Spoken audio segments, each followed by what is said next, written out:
Reported Stories segment tonight, a new report reveals that labor unions in the United States were sending money to liberal advocacy groups without prior approval from union members. The Center for Union Facts conducted research that shows from 2010 to 2016, labor unions sent more than $1.1 billion, that's billion with a B, in member dues to liberal political groups, even though 40% of union members are Republican. With me now to break this down, the executive director of the Center for Union Facts, Richard Berman. Richard, thanks for joining me today. Great to be with you, Liz. All right, Richard, I want to make sure that I understand exactly what's happening here because it sounds fairly shocking to me. In the space of this 6 years, from 2010 to 2016, labor unions sent more than $1 billion of member dues to liberal advocacy groups, which would be bad enough in itself. That's a lot of money. But they did not obtain permission from the members who were paying these dues to give their money to liberal groups. Is that correct? Yeah, there's no law that says that you have to obtain permission ahead of time. There is a provision in the law that says that if a member wants a refund on some of the money that has been spent for political advocacy, they're entitled to ask for a refund, which, by the way, is not so easy to get. You might get a refund at Nordstrom faster than you're going to get it from your union to get your money back on this. But the fact is that they can send this money to whomever they want to, and they call it representational activity. And of course, there's nothing representational in a labor union about sending money to the Clinton Foundation, which by itself had about $400 million during this period of time, or sending $800,000 to Planned Parenthood, or sending $14 million to the Democratic Governors Association. This has nothing to do with collective bargaining, nothing to do with grievances, nothing to do with the union members' interests. And as you rightly point out, a great minority, about 40% of union members, vote Republican.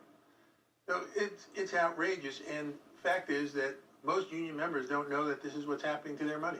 Right. It's absolutely shocking. I mean, I'd hardly even call 40% a significant minority. It's almost half of people who pay union dues vote Republican. I'm sure they don't want their money going to Planned Parenthood or the Clinton Foundation, like you said, or the Democratic Governors Association. Let me ask you a question, though. So the provision in the law that you mentioned that said that if a member doesn't like what their money was spent on, they can request a refund of their union dues. If they make that request, is that automatically approved, or does that have to be approved in some way? Can they be denied? Yeah, it has to be approved. You have to fit inside the union procedure for getting a refund. You know, it could be, you have to do it every other Tuesday. You have to do it with a certain form that you have to fill out.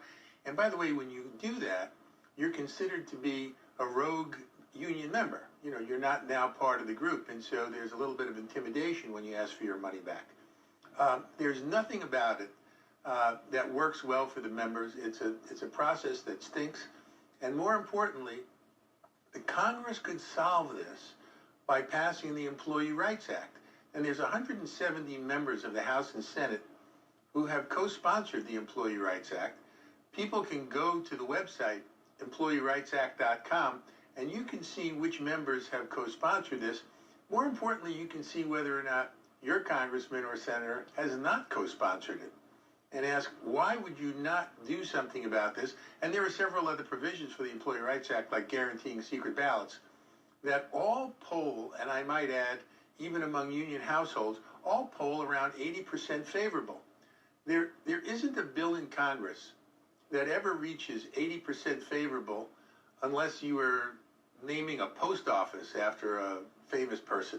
And yet with 80% approval, even among Democrats, among union members, this Congress has not been able to find a way to pass this law and stop this outrage. Right, it's shocking. I mean, it's understandable to me that this would be a nonpartisan issue in a sense, at least on the part of union members here, because, I mean, I sit here as very openly conservative, and I wouldn't want someone in my workplace to be forced to pay an organization that supported my political views if they differed from my political views. I mean, it's absolutely shocking that more people haven't spoken up when they are more elected officials, I should say, haven't spoken up when they represent not only people of their own party, but all their constituents, Republicans and Democrats. Richard, I appreciate the work you do exposing this, because this is, I think, an abuse of of union dues. I appreciate you being on the show.